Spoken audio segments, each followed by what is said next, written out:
Dale Earnhardt Jr.'s South Carolina 400 ended early after he had an issue with the fuel pump with just 31 laps to go. Roll this up over at stockcarreport.com. You can find the link in the description below. Junior started off the night not doing very well at all. Failed to qualify for the event and then had to take a provisional in order to get in, a track provisional, and ended up starting at the rear of the field. I think he was the second to last car to start the race. But once the race started, he really started moving forward, ended up finishing in second at that, or being in second at the halfway point. Unfortunately, though, he would have a fuel pump issue with 31 laps to go. During a caution, he would pull down pit road with his crew seemingly believing he had run out of gas and quickly attempted to refill the tank. You can see them trying to do that right there. However, the issue was much worse than Junior running out of gas as the crew eventually closed the deck lid and popped the hood before taking the car to the hauler and ending his night. You can see there underneath the hood right there. We did get this from Matt Weaver when he pulled it down to pit road, providing us some of Junior's radio communications to his team.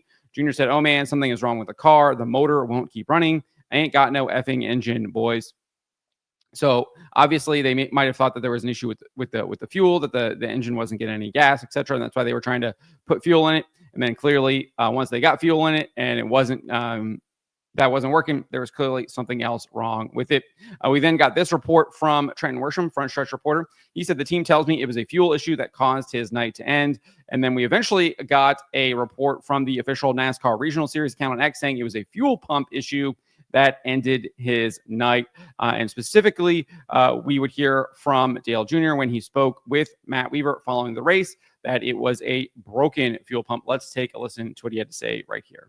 Honestly, I was ready to quit doing this shit after qualifying because I just was like, if I can't do any better than that, I don't need to be out here messing around and wasting everybody's time. But after the way we ran in the race, I'm excited to do it again. So fuel pump, is that what it was? Yeah, the fuel pump was.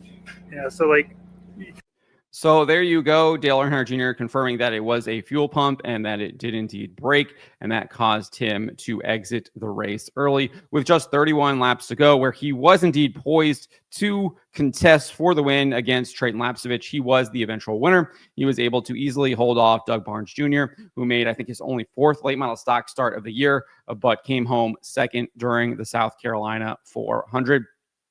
So it is heartening to hear that Dale Jr. does think that he will get back in the late model stock. Elsewhere in this interview with Matt Weaver, he did say that he might be interested in coming back for the South Carolina 400 next year, although he does not have it on his schedule at this point. But clearly there was lots of people wanted to come see him race in that Bud car. Obviously, the feed on Flow Racing was completely overwhelmed because Junior was there racing in that iconic car. And there's lots of reports on X that once he packed it up and was done for the night, the people started going home. And I guess I understand that, right? I mean, it was midnight. It was like 12:30, I think, when he eventually pulled it back to the hauler. And it's cold down there in South Carolina. I think it was around the 30s or something like that. So I get it. And it was really late. And hopefully they improve on that. I was actually surprised the way they had the race scheduled out. I really thought that we would have seen maybe at least a 7 o'clock start instead of 9:30 is when I think they eventually dropped the green flag. That is very, very late, especially for this race, which has historically gone into the wee hours of the night. I think there was one where it was like 2 a.m., 3 a.m., where they finished a couple years ago.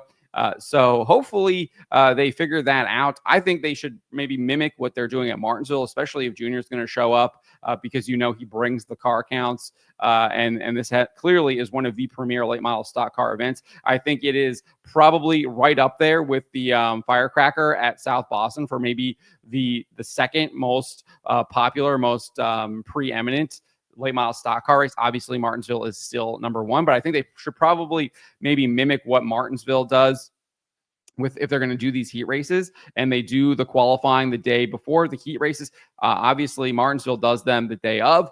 I wouldn't be against having those heat races take place the night before. You get in, and then you get your full day normal full day on Saturday, where then you start at 7 p.m. and you do that. I think that would be much more interesting. Obviously, I know that they have the big limited late model. They've got some other events that they run on that Friday night. So maybe, though, they can tinker with the schedule. I know the Zacharias team there will look at whatever happened and make significant improvements. They are really, really good at figuring out how to improve their track, and you can just kind of see what they have done over the last couple of years. It has been huge gains there. One of the bigger, more prominent tracks now for late model stock racing in the Mid-Atlantic Southeast region.